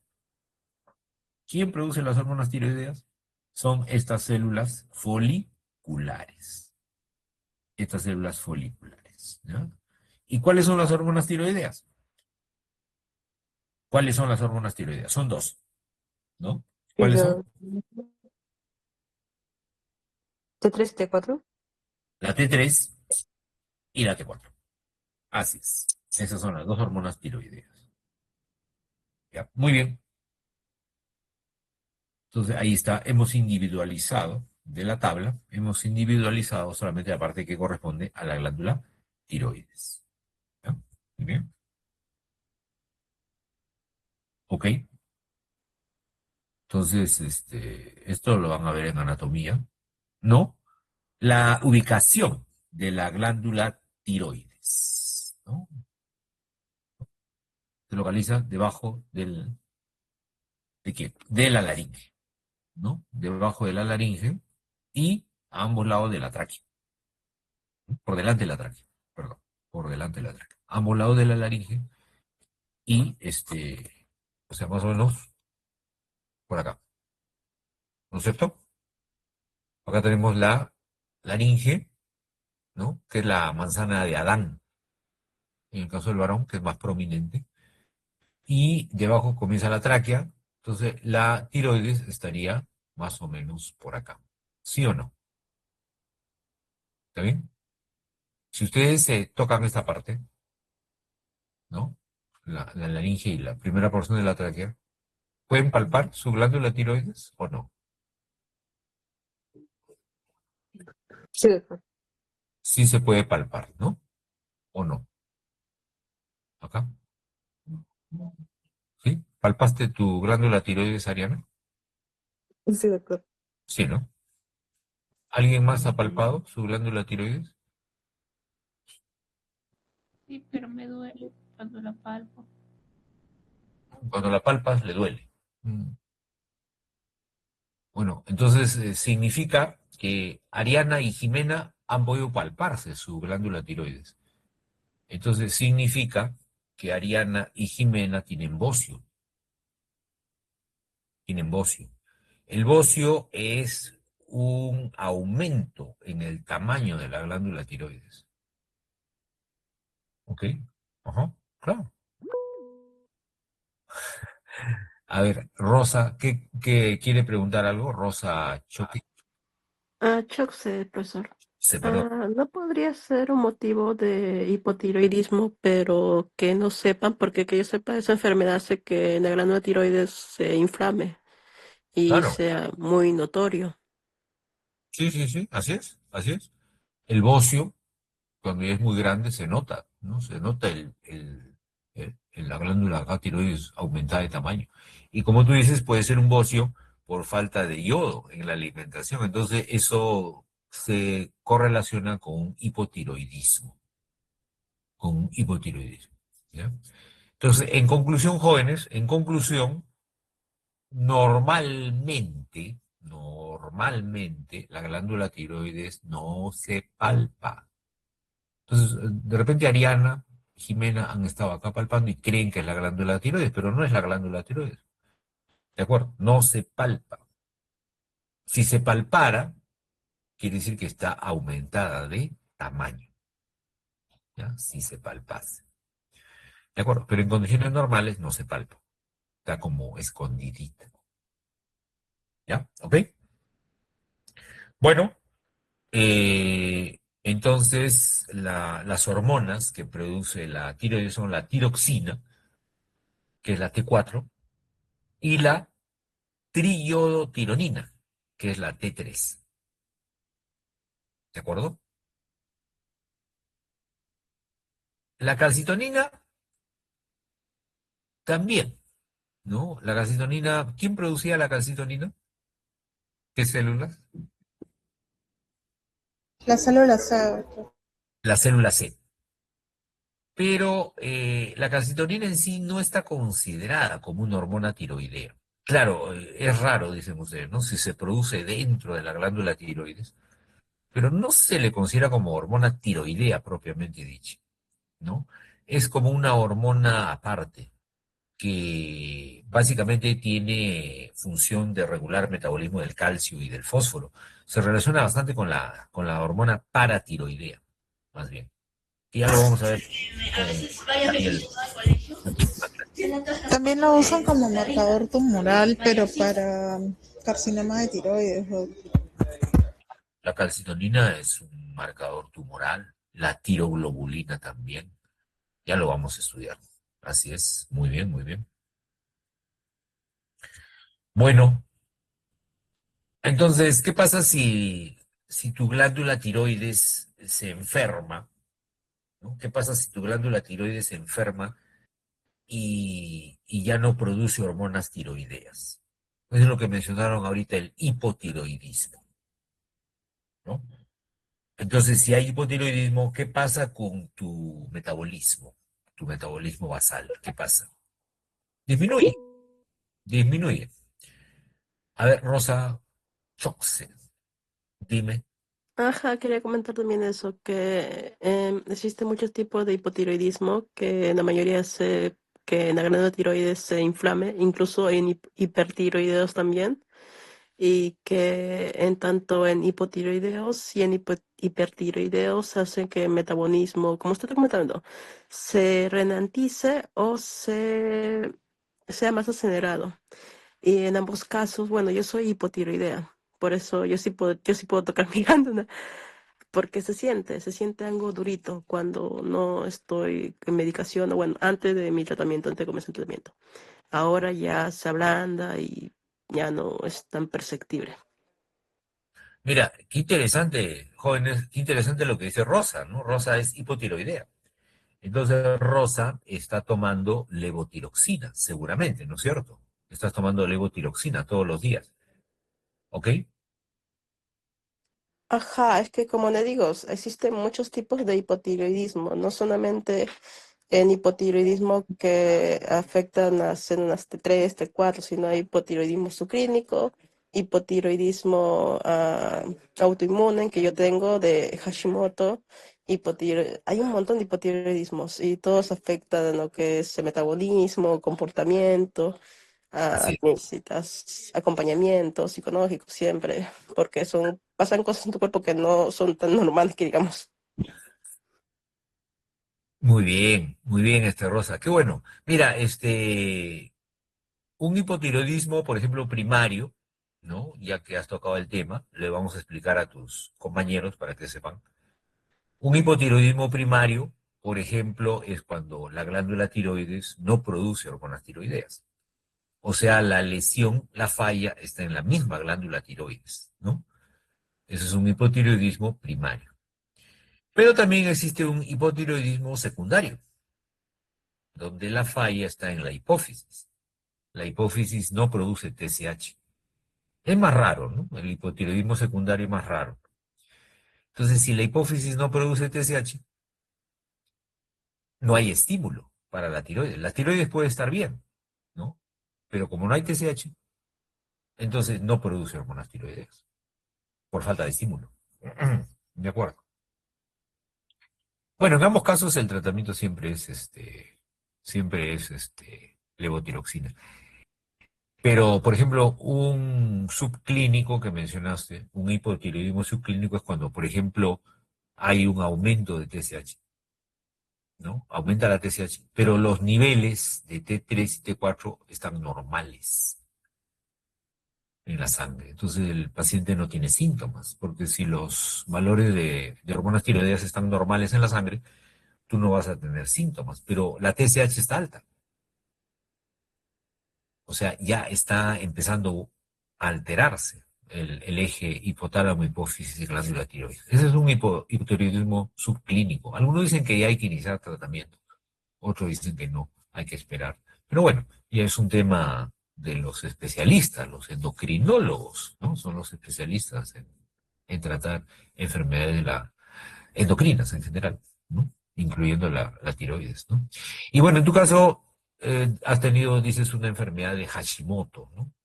La enfermedad de Hashimoto es una enfermedad autoinmune donde se destruyen las hormonas, células tiroideas, ¿no? Pero al principio, estas células tiroideas se estimulan, ¿no? Se estimulan y comienzan a producir mucha hormona tiroidea en un principio de la enfermedad. Entonces, seguramente tú tuviste una etapa inicial donde fuiste hipertiroidea, ¿no? Ajá, paso de hipotiroidismo a hipertiroidismo. No, Y presento, empezaste como hipertiroidismo, ¿no? Y de ahí las células se van agotando, las células de la tiroides se van agotando, se van destruyendo, y llegas a ser hipotiroidismo, ¿no? Y ajá, eso, por temporadas, por años. Por ejemplo, digamos, un año estoy con hipotiroidismo, un par de meses con hipertiroidismo, todo lo que sigue del año, hipotiroidismo, así. ya, entonces quiere decir, Rosa, que a ti no te han dado el yodo radioactivo, ¿o sí? No, No te han dado, claro, eso deberían darte. Tu médico no te ha indicado que debes tomar yodo radioactivo. lo que pasa es de que como me detectaron bien jovencita, menor de edad que era en ese tiempo, me dijeron de que todavía hay posibilidades de que tu metabolismo cambie. Y pues lo último es en yodo radiactivo, lo que usted comenta, porque produce muchos problemas a momento de querer una que era embarazada en un futuro, tener hijos. Y como no quería comprometer mi cuerpo, entonces preferí lo que es el tratamiento con la hormona T4, lo que usted dice, nebutirosina. Y como es autoinmune, ya me lo diagnosticaron justamente cuando estaba avanzada, entonces ya tengo asma, prediabetes, gastritis. ¿Mm? Ajá. Bueno, sí, pues, o sea, efectivamente, ¿no? Si te damos yodo radioactivo, más o menos el problema se soluciona, porque te quemamos la glándula tiroides, ¿no? Entre comillas, te quemamos la glándula tiroides, cosa que ya no vas a tener esas crisis de hipertiroidismo, de hipotiroidismo, entonces ya solamente tomarías tu pastillita de levotiroxina todos los días y ya no vas a tener más problemas, pero como tú dices, puedes darte yodo radioactivo. En ti que eres una persona joven, debes tener pues más o menos 18 o 20 años, ¿no? Calculo, ¿o no? Ajá, Entonces, obviamente, si te damos yodo radioactivo, pues afectamos tu fertilidad, afectamos tu fertilidad, ¿no? Y eso también, pues, hay que sopesar, ¿no? Eso, ¿no? De repente tú en tu futuro vas a querer tener hijos, de repente ahorita no, pero en un futuro sí. Entonces no te podemos cortar tu médico ha considerado que no debe cortarte esa posibilidad de poder en un futuro seas mamá. Si te dan yodo radiactivo ya pues ya no se recomendaría que seas mamá, ¿no? Porque la radiación afecta a los óvulos, ¿no? Y ya no sería recomendable que tengas hijos. ¿Ves? Bueno, es un tema médico propiamente, ¿no? Lo que estás mencionando. Y bueno, te deseo suerte en tu tratamiento, Rosa. Seguramente estás yendo a un endocrinólogo, ¿no? sí, Ok. pero como te comento, ya tengo años y gracias a Dios, Navidad, Internet, no sé, he pasado de endocrino a endocrino hasta llegar con el doctor Manrique, que creo que ha sido incluso el ministro de Salud, algo así me comentó. El punto es de que me ha dado Antino con mi diagnóstico, mi tratamiento y me va muy bien. Las consecuencias o los efectos secundarios realmente son mínimos. Qué Y bueno. pues bueno, puedo hacer una vida normal, como digo, o sea, claro, me enfermo, pero nada que conlleve hospitalización o trunque mi vida. Sí, es bueno, porque como tú no te han dado yodo radioactivo, entonces tu glándula tiroides está ahí, ahí, ahí, que da molestias, da molestias. Y ahora vamos a estudiar porque las hormonas tiroideas actúan sobre prácticamente todos los sistemas del cuerpo. Tienen efectos sobre el corazón, sobre el estómago, sobre los riñones. Entonces, cuando en ti se produce un desequilibrio hormonal, pues vas a tener síntomas en diferentes sistemas de tu cuerpo, ¿no? Pues, eso, Exacto. Cualquier cosa que me enoje, que me desestabilice emocionalmente, afecta mucho a mis hormonas y claro, afecta mucho a mi cuerpo. claro. Claro, claro. En el hipotálamo, por ejemplo, las emociones ya hemos visto, ¿no? El hipotálamo es muy sensible a las emociones. Entonces, el hipotálamo ¡fuac! Libera TRH, el hipófisis libera TSH y eso estimula tu tiroides. Entonces, sí, pues bueno, de repente ya posteriormente, en algún momento, puedas optar por el yodo radiactivo, ¿no? Depende de cómo se sobrelleve tu enfermedad. Te deseo bastante suerte, Rosa. ¿Ok? Muy bien. Muy bien, muy bien. Verá cómo estamos aprendiendo un poco más de la glándula tiroides a través de su compañera, ¿no? Que nos ha comentado su caso muy particular. Muy bien, entonces, como le decía, si las hormonas tiroideas se dejan de producir, el metabolismo disminuye, el metabolismo en tu organismo, ¿no? Todo el metabolismo se reduce, más o menos un 40-50%. O sea, todo va a trabajar menos, ¿no? Más lentamente. Todas las células trabajan más lentamente, gastan menos energía. La persona va a estar apática, la persona va a estar con sueño, ¿no?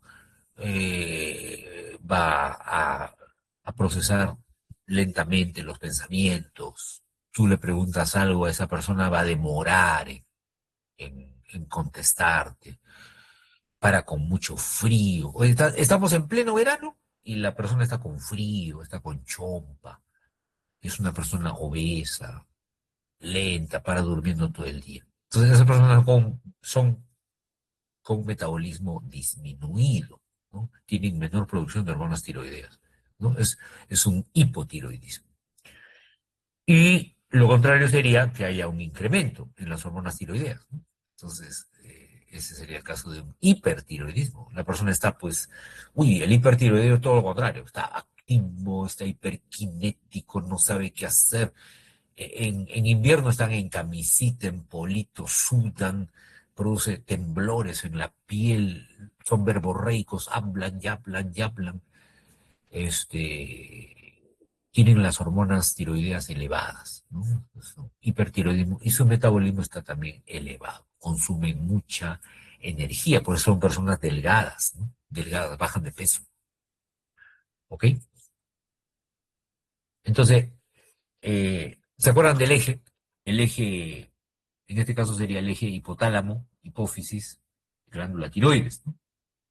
¿Ok? La TRH estimula a las células tirotropas de la adenohipófisis y las células tirotropas producen TSH, ¿no? Hormona estimulante de la tiroides que estimula, pues, a la glándula tiroides para que produzca sus hormonas respectivas.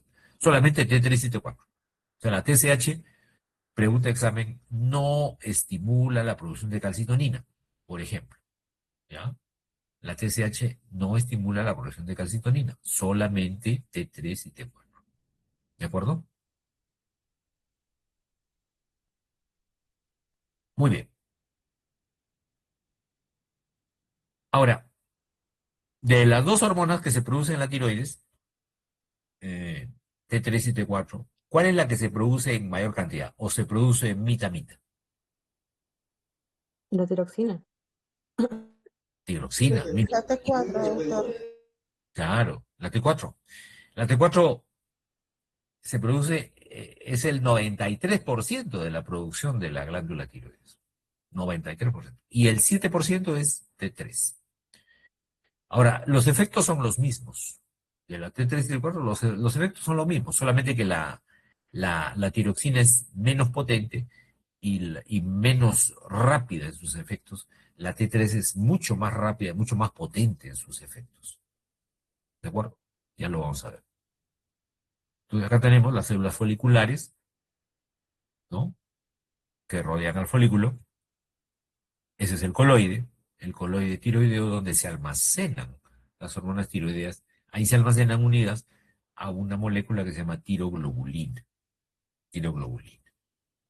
Ya, las células epiteliales cúbicas, epitelio simple cúbico, son las células foliculares que producen las hormonas tiroideas. Cuando digo hormonas tiroideas es T3 y T4, nada más. La calcitonina, repito, no se considera hormona tiroidea. ¿Ya? No se considera hormona tiroidea. Luego, esas hormonas, miren la flechita que apareció, esas hormonas tiroideas se meten al coloide y ahí se almacenan hasta el momento en que el organismo lo necesite. ¿Ya? Entonces, ¿y a quién se unen en el coloide? A una molécula que se llama tiroglobulina, que está por acá. ¿Ve?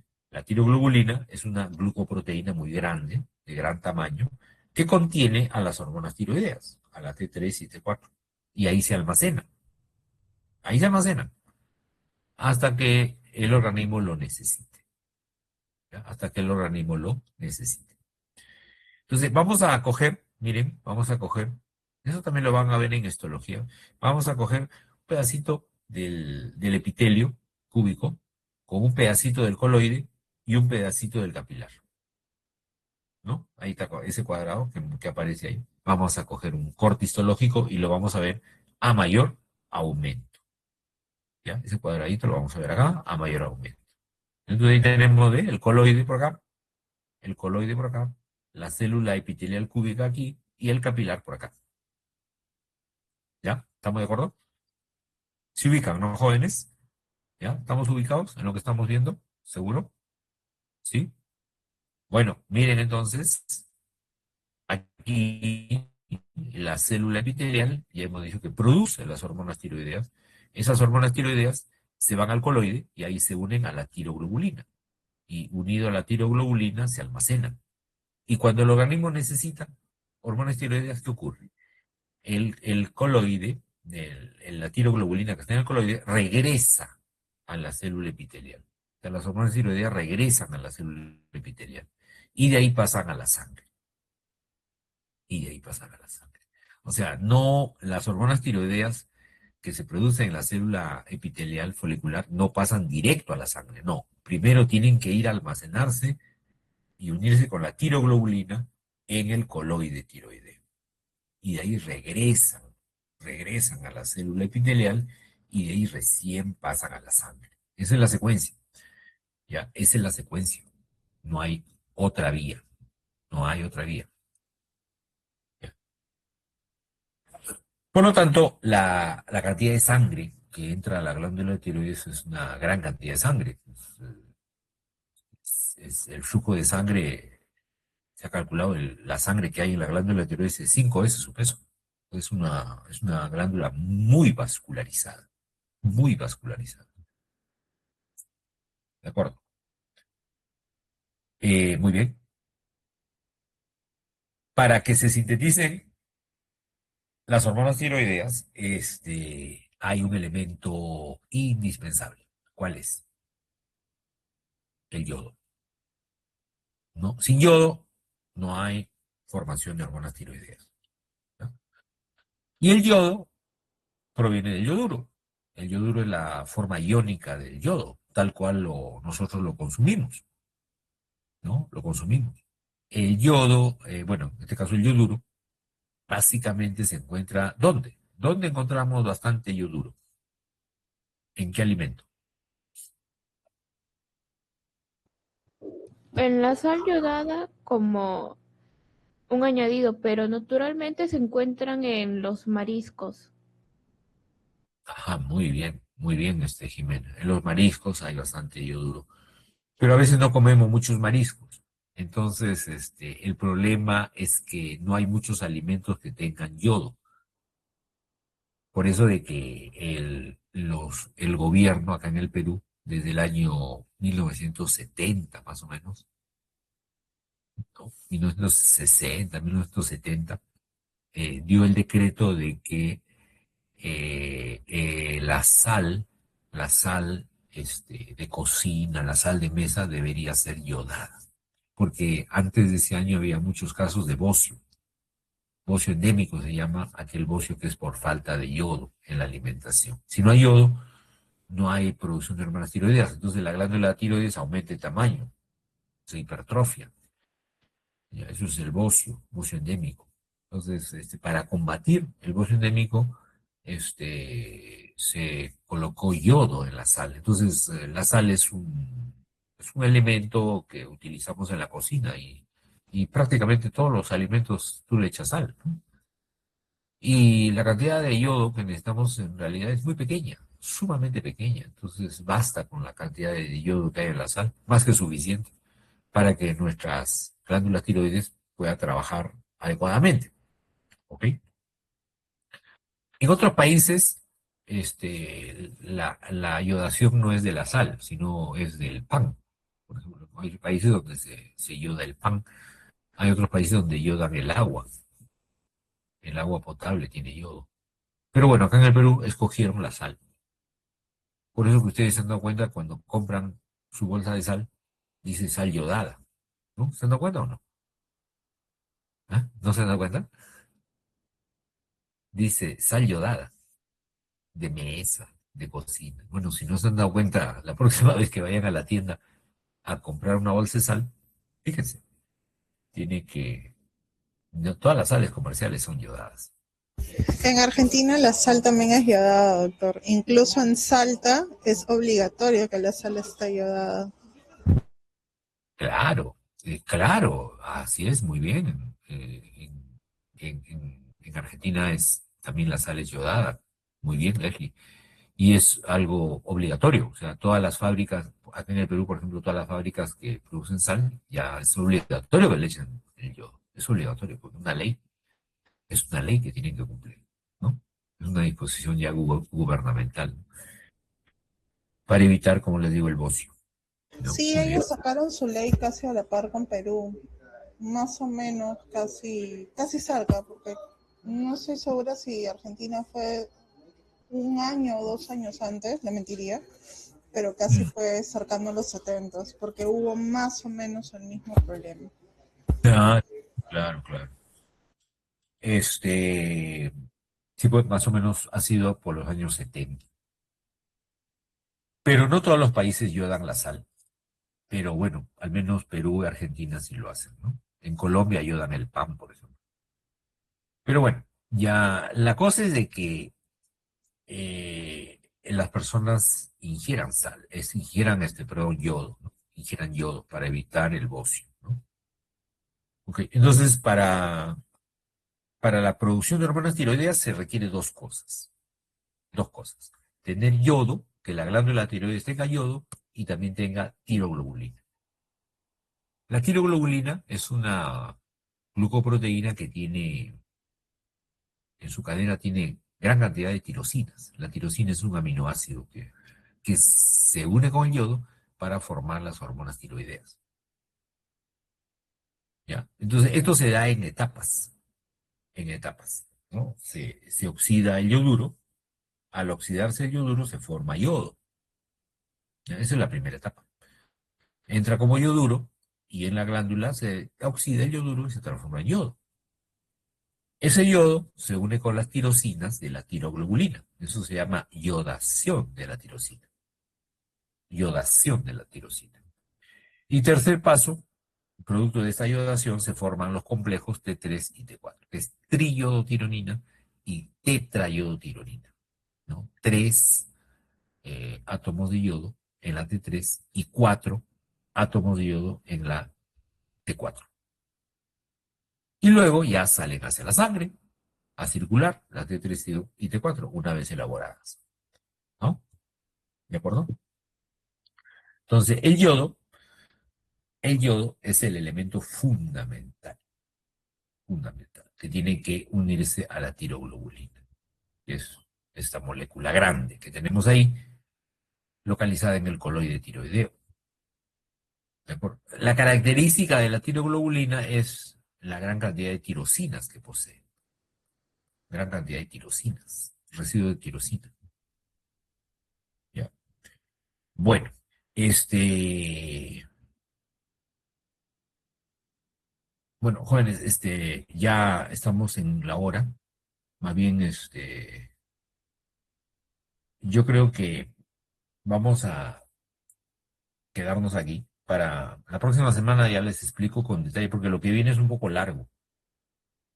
Lo que viene es explicarles todo el proceso de formación de las hormonas tiroideas. Ya, y eso es un poquito largo, no vamos a demorar unos minutos. Entonces, mejor lo dejamos acá. Ya, acuérdense de la diapositiva donde estamos quedando. ¿Hay alguna pregunta a Ariana? Sí, dime. ¿La diapositiva que está presentando también va a entrar en el examen? ¿O a partir de esa ya no? Bueno, mejor dejamos la glándula tiroides para el próximo examen. ¿Ya? Entonces, para el examen del martes entrarían las dos primeras clases y de la clase de hoy entraría hipotálamo e hipófisis. Ya, tiroides lo vamos a dejar para la próxima, ¿ya? Para el próximo examen. ¿De acuerdo? Entraría, repito, solamente hipotálamo e hipófisis. ¿Ya? ¿Ok? Profe, Angélica bueno, o Paolo. sí, Paolo. profe, disculpe, ¿podría pasar los PPTs a la delegada para estudiarlo, por favor? Ya, cómo no, cómo no. Eh, Muchas gracias, la profe. delegada es Otárola, ¿no? La alumna Otárola. A ella le voy a pasar los PPTs, ¿ya? Para que les compartan. Sí, doctor, muchas gracias. Pero ya les pasó los PPTs de la semana pasada, ¿no? De, de las clases de la semana pasada, de la semana anterior, ya les pasó los PPTs, ¿no?